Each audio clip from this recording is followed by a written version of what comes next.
integrate it, add wins to your career. Hello guys, welcome back to our channel integrate it. देखो, अपन ने deflection पूरा खत्म कर दिया था।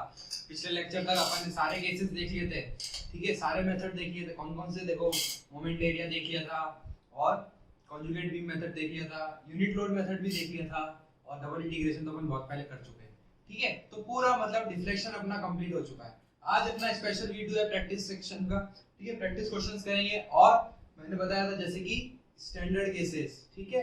आज वाले लेक्चर से आपने मेरे पहले पुराने भले कोई देखा हो चाहे नहीं देखा हो, ठीक है, अगर सिर्फ ये लेक्चर अगर देख लिया तो आपका पूरा डिफ्लेक्शन हो जाएगा सारा, ठीक है। फिर कह रहा हूँ प्रैक्टिस क्वेश्चन अपन ऐसे करेंगे ताकि सारे के सारे अपने टॉपिक्स सारे मतलब अब मेथड, अब स्पेसिफिक मेथड से अपने को लेने देने नहीं है, अपने को बस डेफिनेशंस डिफ्लेक्शन और स्लोप की वैल्यूज से मतलब है, ठीक है, कि इसका ये इसका ये इसका ये कैसे आया, उसके लिए आप आपको मेरे पुराने वीडियो देखने पड़ेंगे, ठीक है।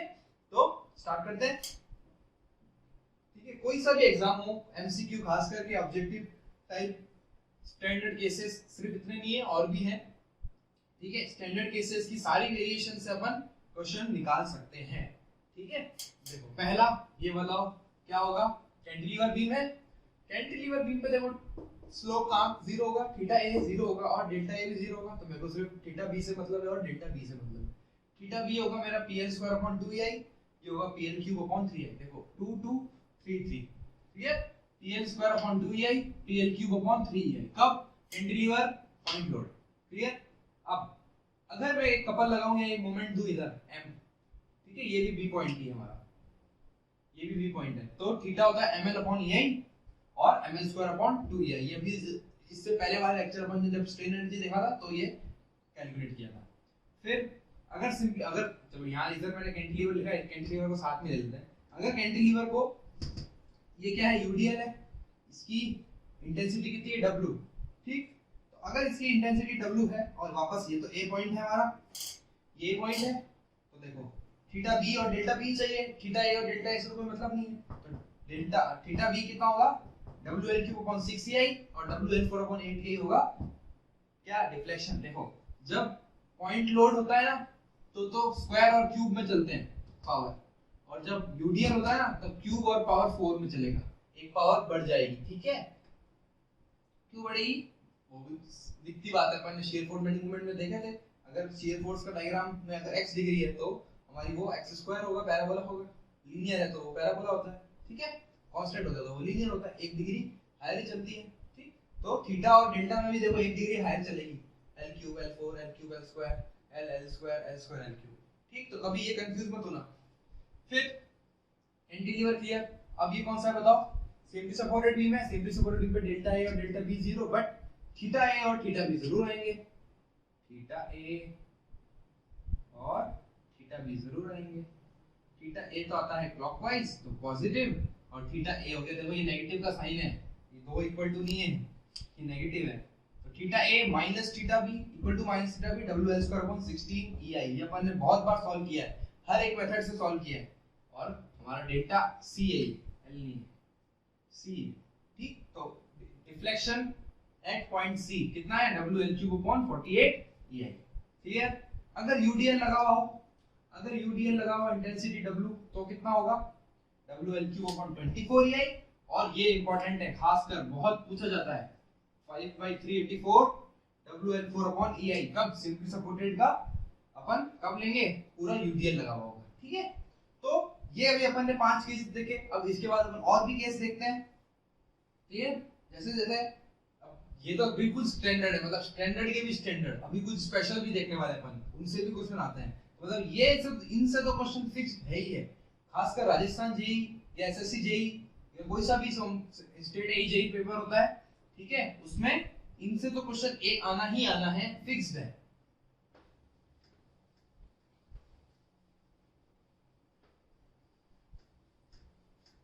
ठीक है, देखो बहुत आसान है। अब अपन अगर स्टैंडर्ड केसेस पढ़ लेते हैं ना तो उसके बाद तो बिल्कुल आसान हो जाएगा डिफ्लेक्शन चैप्टर पूरा, क्योंकि अपने को बस वेरिएशंस यूज करने हैं इसके, और कुछ करना ही नहीं है। आप इनके स्क्रीनशॉट ले लेना, आपका भी काम हो जाएगा, नोट्स बनाने की भी जरूरत नहीं, ठीक है। अब अगला केस देखते हैं 6th नंबर।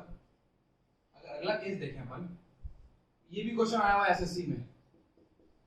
ये है हमारा, अगर यहाँ पे एक अनलाइक कपल्स गिवन है, ये है एम बी और इस डायरेक्शन में एम ए, ये खासकर ये स्ट्रक्चरल एनालिसिस में भी बहुत काम आएगा। और ये वापस सी पॉइंट और यहाँ पर आएगा डेल्टा सी, ठीक है। तो थीटा ए बनेगा यहाँ पर और यहाँ पर थीटा बी बनेगा।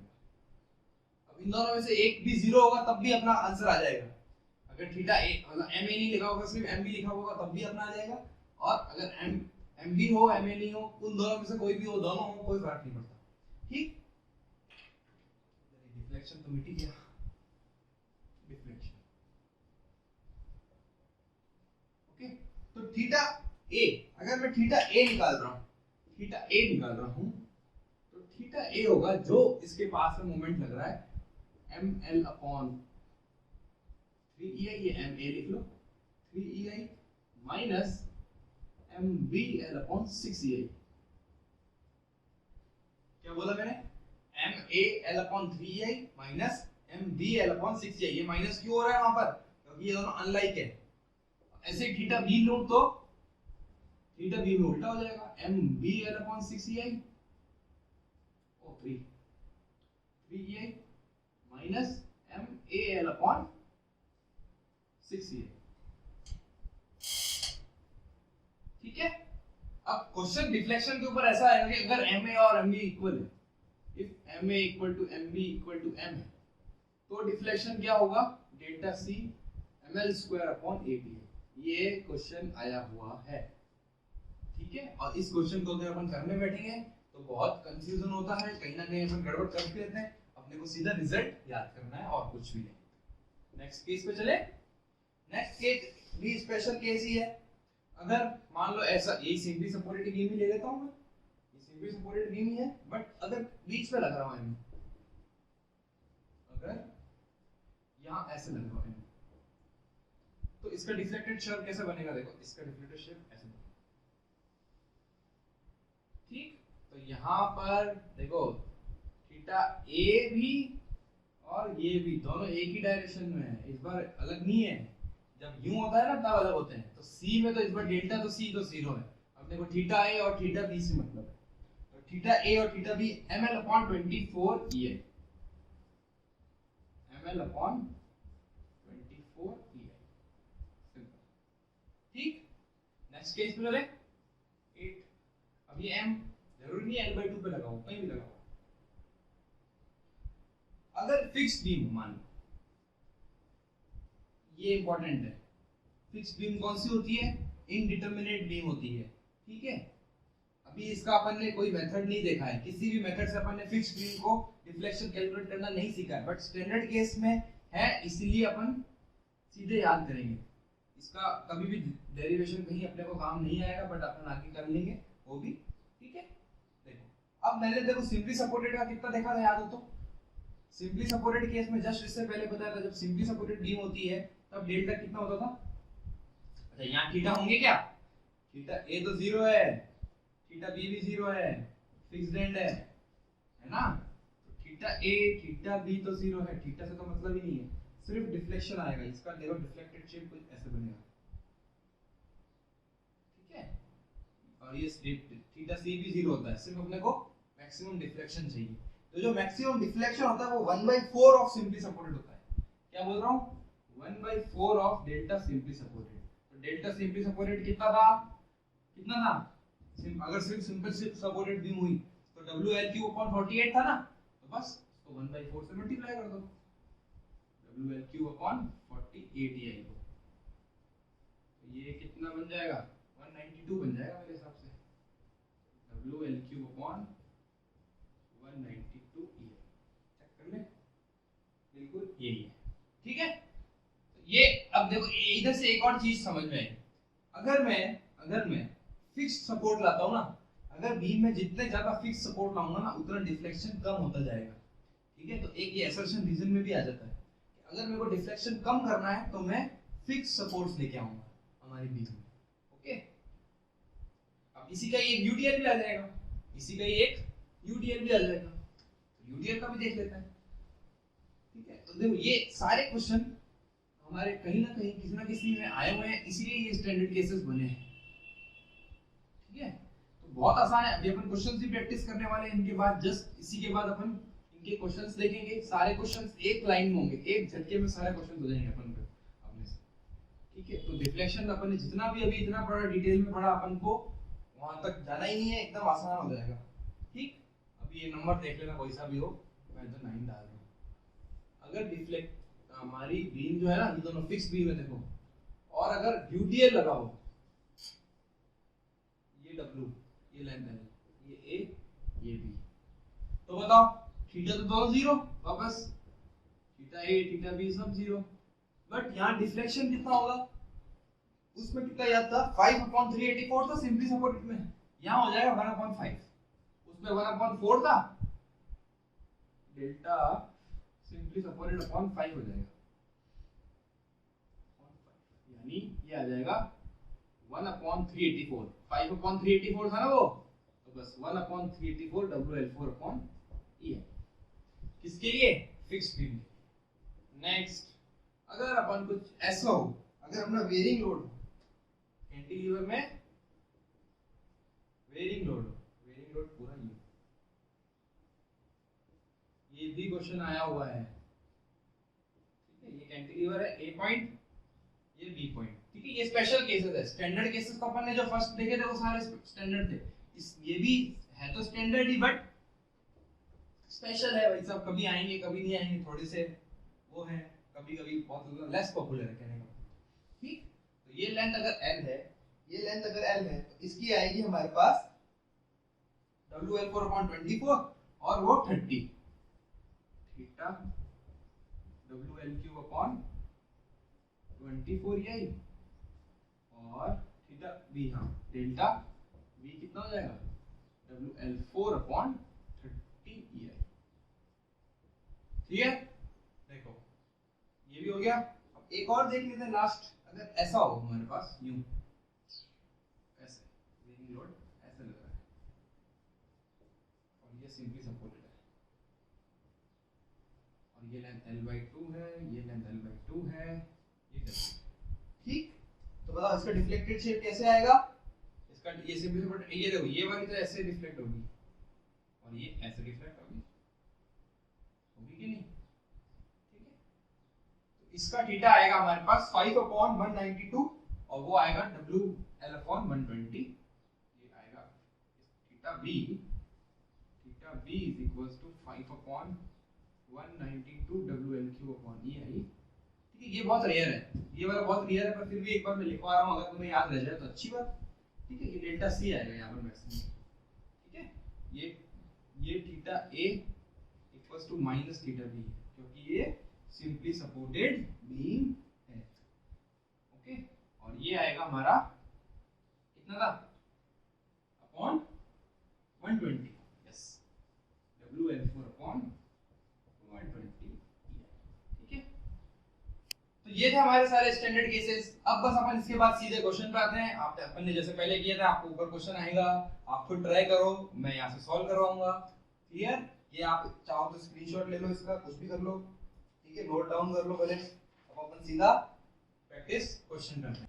ओके, ठीक है, तो पहला क्वेश्चन देखो आपकी स्क्रीन पे आ रहा होगा। First question, in the conjugate beam method, a simple outer support in the real beam is transformed as। अभी अपन ने देखो जस्ट इससे पिछले वाले लेक्चर में देखा था कि कॉन्जुगेट बीम अगर रियल बीम है तो कॉन्जुगेट बीम में क्या होगा। ठीक है, तो देखो सिंपल आउटर सपोर्ट, अब ये कोई नया वर्ड नहीं है, ठीक है, रोलर सपोर्ट ही है ये। अपन ने जस्ट फर्स्ट क्लास में देखा था ना कि सिंपल सपोर्ट को भी मैं रोलर सपोर्ट बोलता हूँ, तो बस वही चीज है।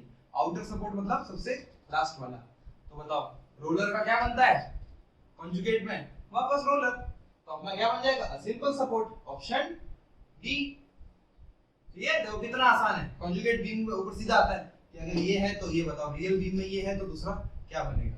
क्लियर, नेक्स्ट क्वेश्चन देखो आपकी स्क्रीन पे आ रहा होगा, पहले खुद ट्राई करना। देखो जस्ट अभी अपन ने जस्ट स्टैंडर्ड केसेस देखे थे ना, उसी के ऊपर ये है। देखो a beam simply supported at both the ends carries the two unlike couples of M if the flux rigidity EI then find the central deflection.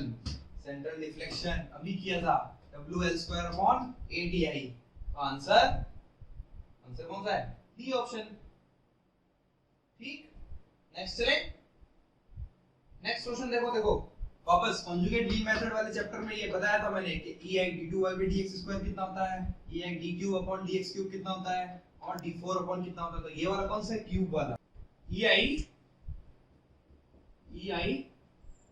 d ये क्या देता था अपने को? shear force देता था ना. और EI d4 कितना देगा? d4 क्या देगा हमें? Rate of loading. Okay, rate of loading. ठीक है. नेक्स्ट क्वेश्चन चले. नेक्स्ट क्वेश्चन देखो क्या बोल रहा है. Slope at the supports of simply supported. देखो अभी जस्ट अपने सिंपली सपोर्टेड बीम्स के सारे केस लिए थे. Beam with the central point load. ठीक है, पॉइंट लोड वाला कितना होता था? देखो हर मेथड में अपन ने किया था ये WL स्क्वायर अपॉन 16 EI. यानी आंसर हो गया हमारे पास 16 वाला. देखो कौन सा ऑप्शन है? A option. नेक्स्ट चले.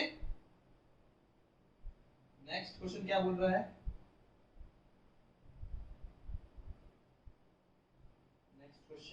नेक्स्ट क्वेश्चन ये है point out the correct matching. ठीक है, अब अपने को बताना है कि कौन सा सही है कौन सा गलत है. एक बार आप खुद ट्राई करो. फर्स्ट क्वेश्चन क्या बोल रहा है? देखो first A part. Cantilever beam under the point load. Cantilever के अंडर कितना था? WL cube upon 3EI. 48 नहीं था, गलत.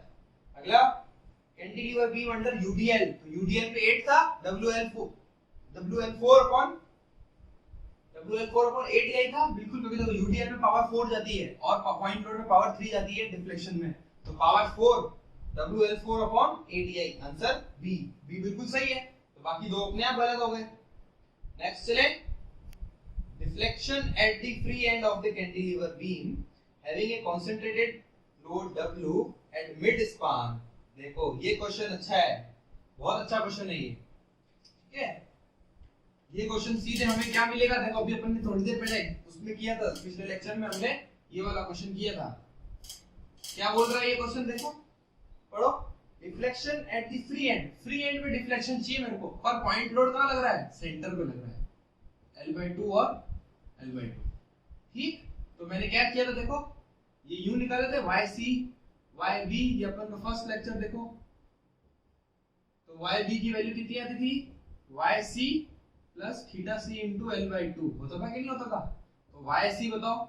WL क्यूब अपॉन 3EI यानी WL/2 क्यूब अपॉन 3EI. 3 ठीक है. प्लस थीटा C कितना होता? WL square upon 2EI. WL square upon 2EI multiply by L/2. ये आंसर देखो, इसको कैलकुलेट कर दो. बहुत आसान. इसको सही लिख दूं थोड़ा. ये थोड़ा गलत दिख रहा है. ये L/2 है ना. WL/2 का होल क्यूब अपॉन 3EI.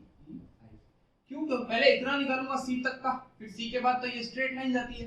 तो ये सीधे सीधे कितना हो जाएगा? ये अपन ने कर चुके हैं. ये स्टैंडर्ड केस होता है WL क्यूब अपॉन 3EI. ठीक. तो plus theta C into L/2 हो गया. थीटा C और थीटा B की वैल्यू सेम होती है, याद रखना. इसको कैलकुलेट कर दो. कैलकुलेट करके आंसर आ जाएगा 5/48. और ये अपन कर भी चुके हैं सेम. EI clear. देखो फिर पॉइंट लोड है तो पावर 3 क्यूब. कभी कंफ्यूज मत होना. कभी कभी ऑप्शन में ऐसा तो नहीं आएगा कि एक 3 वाला भी हो एक 4 वाला भी हो, पर कभी आ जाए तो 3 वाला आएगा. ठीक है. नेक्स्ट क्वेश्चन देखिए. नेक्स्ट क्वेश्चन देखो. नेक्स्ट क्वेश्चन क्या बोल रहा है? What is the slope at the end of the simply supported beam of span 2 meter and load 5 kg per unit length? देखो कितना आसान है. क्या चाहिए अपन को? सिंपली सपोर्टेड का. तो सिंपली सपोर्टेड का कितना होता था? WL cube upon 24 EI. W given है. W गिवन कितना है? 5. L कितना है? 2. तो 2 की पावर 3 अपॉन 24 EI. सॉल्व कर दो.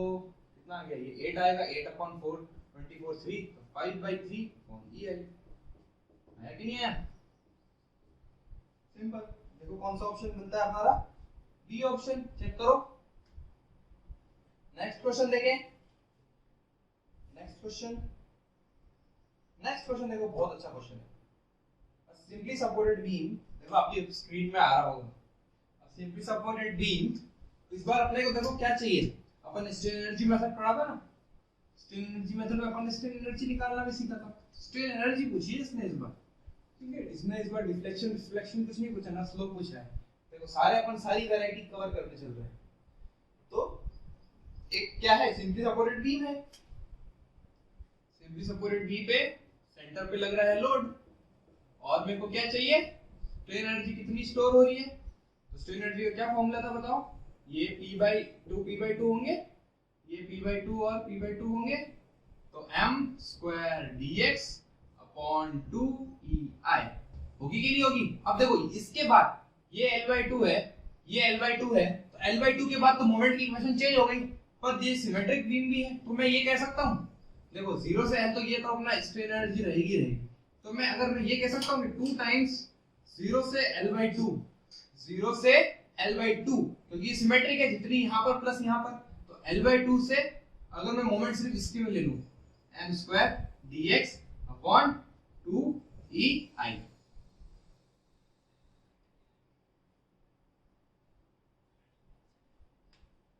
ठीक, तो 2 0 से L/2 m² dx upon 2EI। क्यों? क्योंकि L/2 के बाद मोमेंट चेंज हो जाएगा। देखो m की वैल्यू चेंज हो जाएगी, तो यहाँ तो मैं 0 से L/2 प्लस L/2 से L लूं, और सीधा मैंने क्या कर दिया, 2 टाइम्स L/0 से L/2 ले लिया। तो बताओ 0 से L/2 मोमेंट कितना आएगा, P/2 into x, P/2 x इसका स्क्वायर dx अपॉन 2EI। बस अब p की वैल्यू कितनी दे रखी है आपको, देखो p कितना दे रखा है, यूनिट लोड दे रखा है। अगर 1 p की वैल्यू 1 है तो सिंपल कैलकुलेट कर दो, आंसर आ जाएगा हमारे पास L³ upon 96, L³ upon 96 EI। Simple. देखो ये क्वेश्चन सीधा अपना एसएससी का आया हुआ है, इसीलिए मैंने ये सारे क्वेश्चन जितने भी ले रहा हूं ना, सब स्टैंडर्ड किसी न किसी एग्जाम्स में आए हुए ही हैं। नेक्स्ट क्वेश्चन चलते हैं। नेक्स्ट क्वेश्चन देखो, अच्छा क्वेश्चन है वापस। सारे अपन देखो ये सारे क्वेश्चंस इसी के ही, अपन ऐसे ऐसे क्वेश्चन ही देखने वाले हैं, कोई सा भी एग्जाम देख लो आप, ठीक है, इन्हीं की ही वैरायटी आपको मिलेगी। नेक्स्ट क्वेश्चन बहुत अच्छा क्वेश्चन है, वापस वेरिएशन यूज करवा रहा है और कुछ नहीं। अपन ने जितने भी स्टैंडर्ड केसेस पढ़े ना, अगर वो अपन को बिल्कुल याद है अच्छे से, तो अपना क्वेश्चन कोई सा भी अटकेगा नहीं। देखो the ratio of deflection, question आ रहा है, the ratio of deflection of the free end of the cantilever. देखो एक कैंटिलीवर है, फ्री एंड का डिफ्लेक्शन निकालना है। कैसे कैसे लग रहे हैं, एक तो 1/3 पे लग रहा है, एक 2/3 पे लग रहा है। देखो एक ये यूं लग रहा है P लोड, ये L/3, ये 2L/3, और यहां पर एक यहां लग रहा है, ये 2L/3 और ये L/3।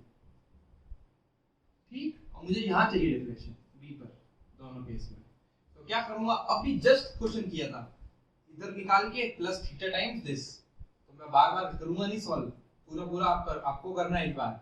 तो y b कितना आएगा, सीधे देख के बताओ, p L/3 cube upon 3EI, WL³ upon 3EI plus p L/3 square upon 2EI theta into ये लेंथ 2L/3 है कि नहीं। अब देखो बिल्कुल अपने को इतना आसान हो गया है क्वेश्चन करना, अगर अपने को स्टैंडर्ड केसेस पता है, स्टैंडर्ड केसेस पता है अपने को, तो ये अपन को अगर सॉल्व करोगे तो आ जाएगा 4/81।